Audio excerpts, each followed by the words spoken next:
The recent success of the Fallout series on Amazon Prime has led to a massive uptick in the number of people playing Fallout. Whether you're a returning player or maybe new to the series, you may have discovered one of my favorite features introduced in Fallout 4, and that's settlement building. You may have also discovered it's a bit lacking in the base game. Enter the wonderful and sometimes confusing world of mods. If you're new to Fallout modding or modding in general, I'm going to walk you through all the basics. It's important to note this is an Xbox Series X base build. All the mods I use are available within the in-game mods browser, and I've tested these mods over more than 24 hours of gameplay on a new save started after the next-gen update. That same next-gen update made such a mess of modding on PC that the most popular Nexus mods for Fallout 4 right now either roll back or prevent that next-gen update from happening in the first place. Everything in this build should be possible for PC players, but with all the issues around the update on that platform, your mileage may vary with these specific mods. Unfortunately for PlayStation players, modding is most limited on that platform. You'll be able to try out some of the mods seen here, but not the ones that allow for the most creative flexibility. A quick note on DLC. A few of the mods I'll be using in these builds require some, if not all of the DLC. There are plenty of great mods you can use that don't require it. Some mods have versions with and without DLC requirements, but please keep in mind if you're planning on following along with these builds, you'll need all the DLC. The Fallout 4 Season Pass bundles 6 DLCs, 3 that are story focused, and 3 that are entirely based around settlement building, otherwise known as the workshop. If you do enjoy the base building, I cannot recommend the DLCs enough. In this video, we're going to talk about how to download and set up mods, as well as learn a little about dependencies and load order, and the importance of saving. I'll teach you how to turn something like this into something like this, or maybe something a little more realistic. We'll build places to live, places to work, places to eat and drink, and places to shop because capitalism must prevail, even after the apocalypse. But let's get started and download our first mods. From the main menu, scroll down to mods.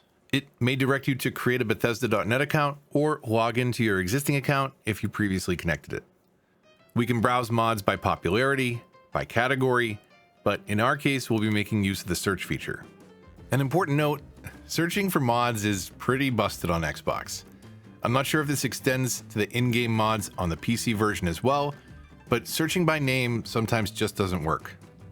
Apparently, search actually checks the description of the item rather than the title, making finding at least one of the mods we'll be using a bit of a pain. For example, Place Anywhere, arguably one of the most important mods we'll be using, cannot be found if you just search for Place Anywhere. Instead, try searching for Place Objects in Red Zones. Not Place Objects, not Place Objects in Red, but Place Objects in Red Zones. I mention this because I went on that particular journey myself after discovering the issue on Reddit. If I remember right, Place Anywhere is the only mod on the list you may have this trouble with, but worth mentioning if you find yourself on the hunt for other mods in the future. Before you go installing all of the mods, we're going to turn a few of them on, start a new game, save, quit to the main menu, quit the game, and even restart the console to be safe. Once we're back in game, we'll add the rest of the mods and load up again before we really dive in. I'll link the mods I'm using in the description below. I'll also show the details of each briefly on screen.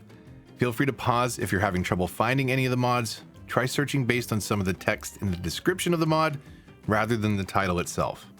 And never trust the first page of results. You may have to scroll to the right to find what you're looking for. Let's load up the following 5 mods with the load order you see on screen. Once you have more than one mod installed, you can adjust the order. On Xbox, you can press Y, then select the mod and press X. You can move it up and down the list, then press X again to apply the change. If you go back to the main menu, it should reload the game to accommodate the new load order. Even if you're planning to add these mods to an existing world, we'll be starting up a new game first. And new game or not, remember to save early, save often, and have lots of backups.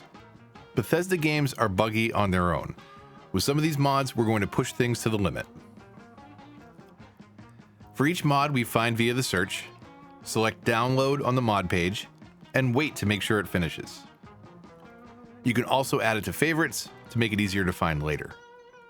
Starting with Cheat Terminal, this lets you use the Pip-Boy to enable things like God Mode, unlimited ammo, get crafting supplies, changing time of day, weather, even fixing broken quests.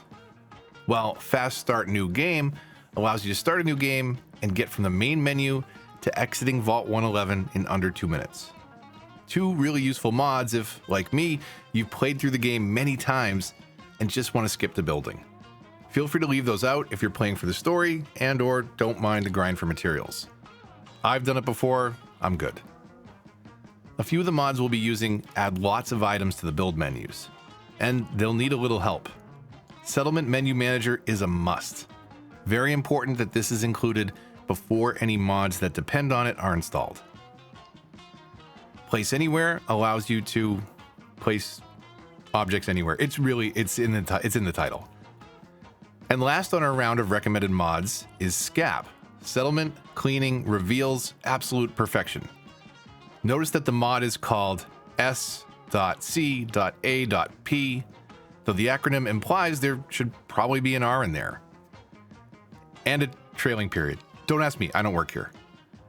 That's all you need for now, but if you're interested in cosmetic mods for NPCs or presets for the player character, including the 3 main stars of the Amazon series, now would be the time to add those. If you want to follow along with my builds 1-to-1, consider adding these mods before we start.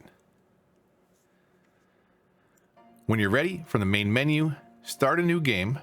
With Fast Start, you can skip the intro cinematic, customize your character, and jump right to assigning points and a name. Once that's done, you'll find yourself exiting Vault 111.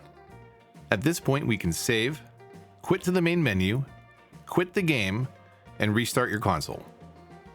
Once you're back in game, head back over to mods and add the following. Many of these that add objects to the game require Settlement Menu Manager, as they'll add a ton to the build menu, which is worth noting now is going to get very sluggish. Nothing's wrong. Welcome to console modding of Bethesda games. And good luck. Load order matters. Install order matters too. So best to add the mods in the order on screen, top to bottom. Homemaker adds a ton of items to decorate your settlements with, including pre- and post-war variations. While Snappy Building Kits gives you access to some very large objects found throughout Boston, including houses, decorations, statues, and more.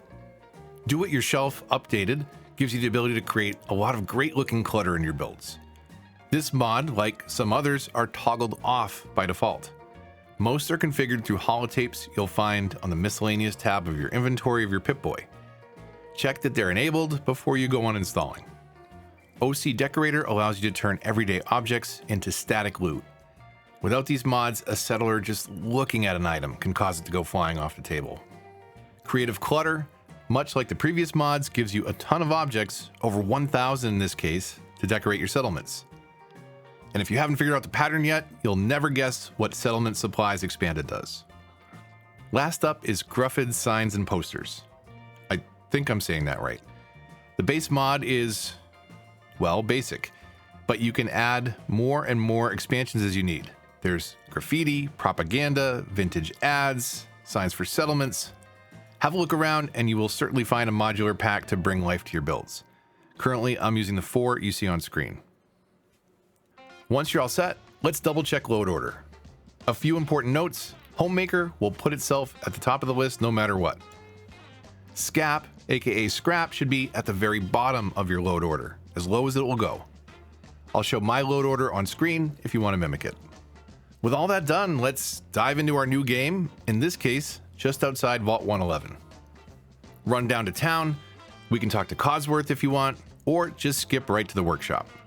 We can pull up Cheat Menu to get us all set up with anything we might need. I'll turn on God Mode to start. How about a spray and pray and some 45 rounds? If we go into items and crafting, we can scroll to the bottom to get some of every component. You can also go into settings for the mod to put that option at the top of the list. While we have our Pip-Boy up, we can also turn on the menu for DIY. Most mods have holotape or junk-based items you can interact with to configure them. If you don't see any options, head over to a chemistry table and check under the utility section to craft most of these mod config items. Before we get started, a word of caution.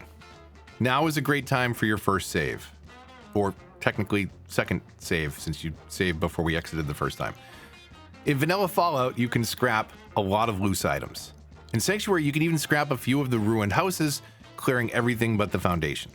But with Scap, aka the scrap mod, you can scrap any house, any roof, any foundation, any street. You can make an unrecognizable mess in just a click. You can even scrap creatures alive or dead. So be careful, and again, save early and save often.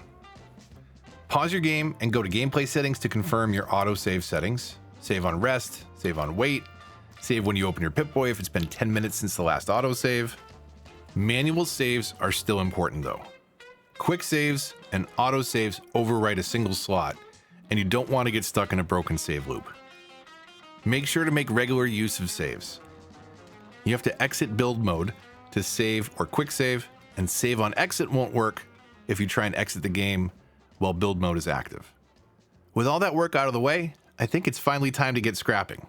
I'd recommend clearing the junk from the player house, as well as the yellow house with the workshop across the street. Maybe even clear some space to the right of the yellow workshop house, because in the next episode, we'll start to repair some of these homes, give new settlers a place to rest their heads, and even add a general store too, full of wall-to-wall clutter run by everyone's favorite Vault-Tec sales rep. Leave a like if you enjoyed the video, subscribe for more, and I'll see you on the next one. But until then, this is Move the Mouse, signing off.